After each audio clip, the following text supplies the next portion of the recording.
announce the members of the first ever Gender Affairs Council for Bermuda. Back in September of 2022, I reinstated Bermuda's non statutory Women's Council under the new name, Gender Affairs Council.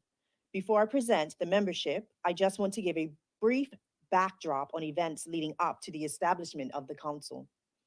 In 2010, the former Ministry of Cultural and Social Rehabilitation established a Women's Council to focus on women's issues in Bermuda.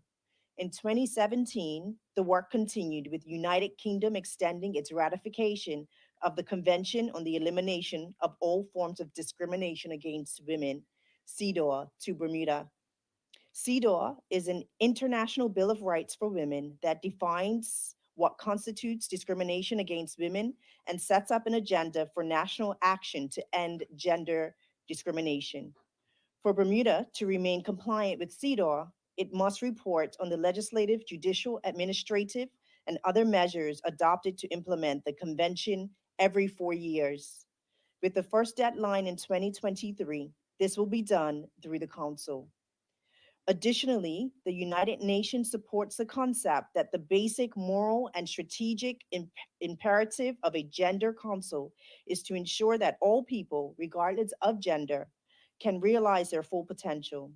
Therefore, the Gender Affairs Council will incorporate this philosophical shift so that individuals in Bermuda's community will reap the gender benefits that are universal, inclusive, and sustainable.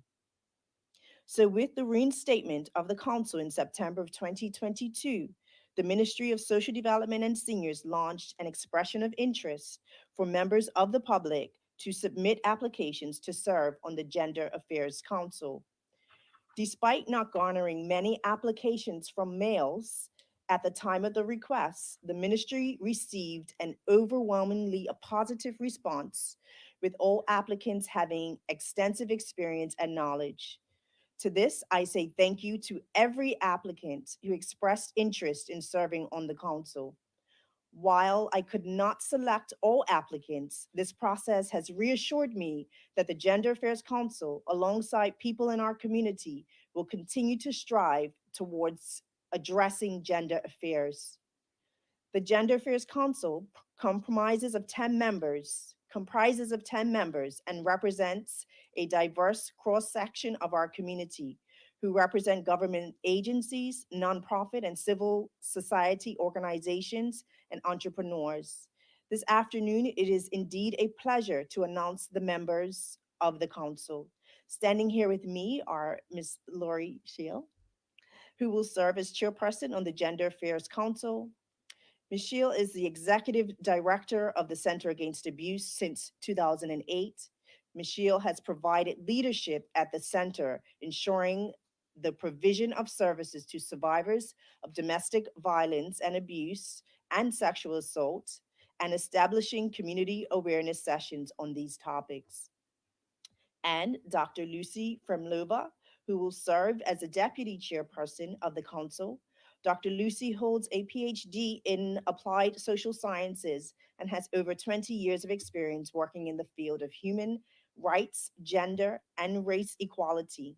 She has published both academic and non academic work and has experience reporting to the UN and other international bodies. The remaining members of the Gender Affairs Council are Senator Ariana Hodgson, the Junior Minister of Finance and Health, Ms. Tina Laws, the owner and founder of Under Construction in her role as communication specialist. Tina supports corporate leaders and team members as a relationship coach and workplace mediator. Ms. Laws is the previous executive director of the Women's Resource Center. Ms. Emma Leach, who has legal experience in public and international affairs and an interest in education and sport. Ms. Whitney Levon, a lawyer and who is a legal counsel and privacy officer with Chubb. Jessica Steed, a marketing and communications professional who has a passion for social science. Mr. Calvin Stubble, an advocate for intersectional social justice, a specialist in mental health services, and who works with the LGBTQ community. Ms. Teray Tall, a university student specializing in social sciences, political science, and international relations with a personal interest in gender research. and Acting Detective Sergeant Ashawn Wolf, who has experience in community policing, vulnerable person support, and child safeguarding. With the diversity of academic and professional backgrounds held by the members, I believe the Council will collectively bring a depth of knowledge, skills, and experience relevant to gender issues in Bermuda. The immediate mandate of the Gender Affairs Council is to develop a terms of reference, which will be the framework moving forward to guide the council in carrying out their responsibilities. Therefore, they will be holding weekly meetings until the end of March, when the terms of reference will completed and presented.